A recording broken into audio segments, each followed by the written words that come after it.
Olá, povo de Deus, terça-feira da sexta semana do Tempo Comum, 15 de fevereiro de 2022. Nossa reflexão de hoje é a partir de Tiago 1, 12 a 18 e Marcos 8, 14 e 21. Feliz o homem que suporta a provação, porque uma vez provado receberá a coroa da vida que o Senhor prometeu àqueles que o amam. Ninguém, ao ser tentado, deve dizer, é Deus que me está tentando, pois Deus não pode ser tentado pelo mal e tampouco ele tenta a ninguém. Antes, cada qual é tentado por sua própria concupiscência, que o arrasta e o seduz. Em seguida, a concupiscência concebe o pecado e o dá à luz. E o pecado, uma vez consumado, gera a morte. Meus queridos irmãos, não vos enganeis. Todo dom precioso, toda dávida perfeita vem do alto. Descem do Pai das luzes, no qual não há mudança nem sombra de variação. De livre vontade ele nos gerou pela palavra da verdade, a fim de sermos como que as primícias de suas criaturas. As traduções de nosso texto de hoje se servem de duas palavras, provação e tentação. Porém, em grego, a palavra é uma só. Então, se entenda que quando Tiago fala que Deus não tenta ninguém, vale também que Deus não prova a ninguém. Provações e tentações não vêm de Deus, mas sim como consequência de nossas decisões. É fundamental entender isso, porque se assim não for, jogamos em Deus aquilo que depende de nossa responsabilidade. Deus respeita profundamente a nossa liberdade, ainda que decidamos muitas vezes contra nós mesmos. Em outras palavras, o pecado não vem de Deus, e sim da liberdade do homem frente ao bem e ao mal. No nosso texto ainda existe uma nova visão de Deus, chamando-o de Pai das luzes. É dele que advém toda a criação de forma livre, como fruto de sua vontade soberana. Nosso texto de hoje também nos provoca uma reflexão mais profunda sobre as imagens de Deus que circulam no mundo daqueles que creem. O teólogo Andrés Torres Queiruga, no seu opúsculo Um Deus para Hoje, nos diz: dize-me como é teu Deus e dir-te-ei como é tua visão do mundo. Dize-me como é tua visão do mundo e dir-te-ei como é teu Deus. Isso é importante porque ninguém tem visão direta de Deus, mas cada um de nós cria a sua imagem de Deus por meio da cultura na qual vivemos. Tudo que nos condicionou desde nossa infância influenciou na imagem de Deus que temos. Por exemplo, em nossas celebrações, reza-se sempre pedindo a Deus que resolva o problema da fome, do desemprego, da pandemia. Porém, nada se faz para enfrentar racionalmente esses problemas. Ora, Deus está conosco, caminha conosco, mas não faz em nosso lugar aquilo que cabe a nós. Um outro lado da mesma questão, que é bem difícil de tratar, sem escandalizar os mais simples, é a limitação de Deus. Pode parecer heresia, mas não é. Essa dimensão é muito difícil, sobretudo hoje, quando se insiste que Deus está no controle, nosso Deus é o Deus dos impossíveis e outras expressões. Vejamos como nos ajuda também Queiruga.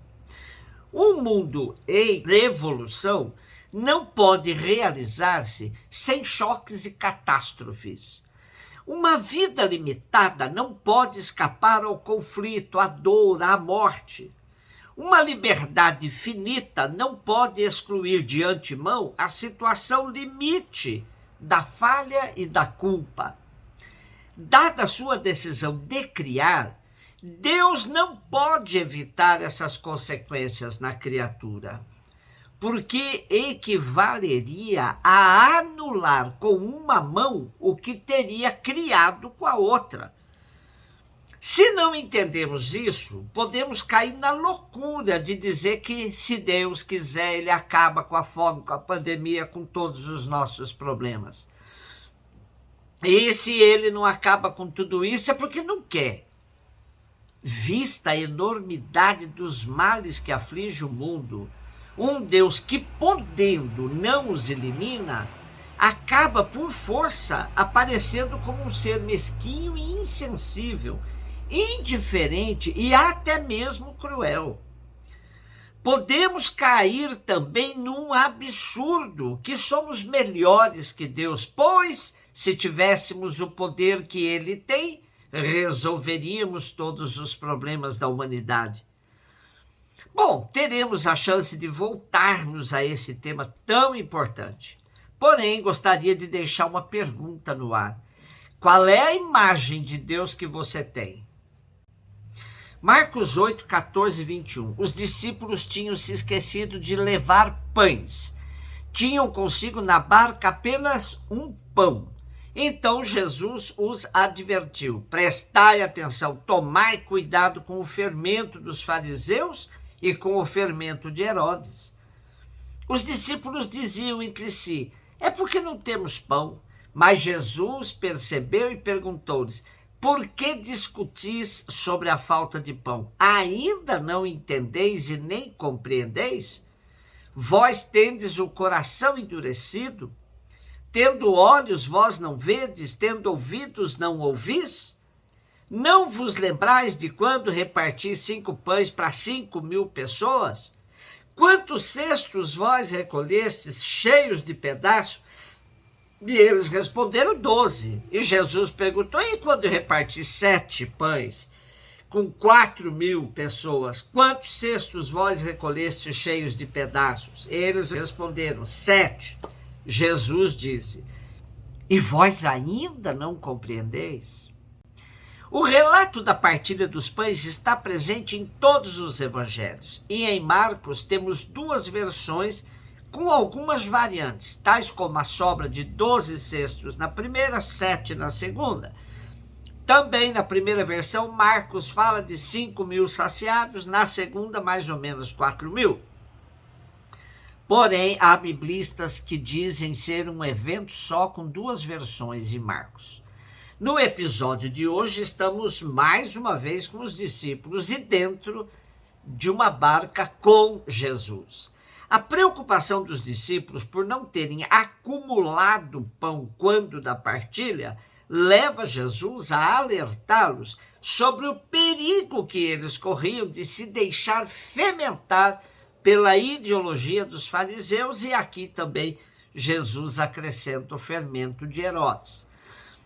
Jesus percebe claramente que os discípulos ainda não entenderam o que aconteceu quando ele saciou a multidão a partir daquilo que ela mesma tinha. O fermento dos fariseus e de Herodes serve para levedar a massa da acumulação do egoísmo. E a proposta de Jesus passa por outro caminho, o da partilha. Acreditar na partilha é o que falta para a nossa sociedade de hoje, que vê cada dia aumentar a desigualdade social. Ouçamos o que nos diz o grupo Oxfam Brasil. No Brasil, que é um país caracterizado pela multiplicidade racial e cultural, desde a colonização, vários aspectos de nossa formação social foram influenciados pela desigualdade. Em primeiro lugar, posturas e discursos que reforçam racismo, sexismo, misoginia, xenofobia, LGBTfobia e preconceito. Depois, a influência dos governos sobre questões estruturais, acesso à educação, moradia digna, renda suficiente para garantir a segurança alimentar da população. Tudo isso somado às várias tentativas de sabotagem de ações que poderiam minimizar as desigualdades, como a renda básica universal, cotas raciais em universidades federais. culminam em uma das maiores desigualdades sociais do mundo. As terras são divididas de forma desigual. A alta carga tributária e a inflação reduzem o poder de consumo da população. A meritocracia e a corrupção minimizam as chances de mudança. São inúmeros fatores que, se somados, demonstram o quanto ainda estamos longe a conquistar como sociedade brasileira. Aprendamos com Jesus a confiar mais na partilha, na solidariedade. Um beijo no seu coração.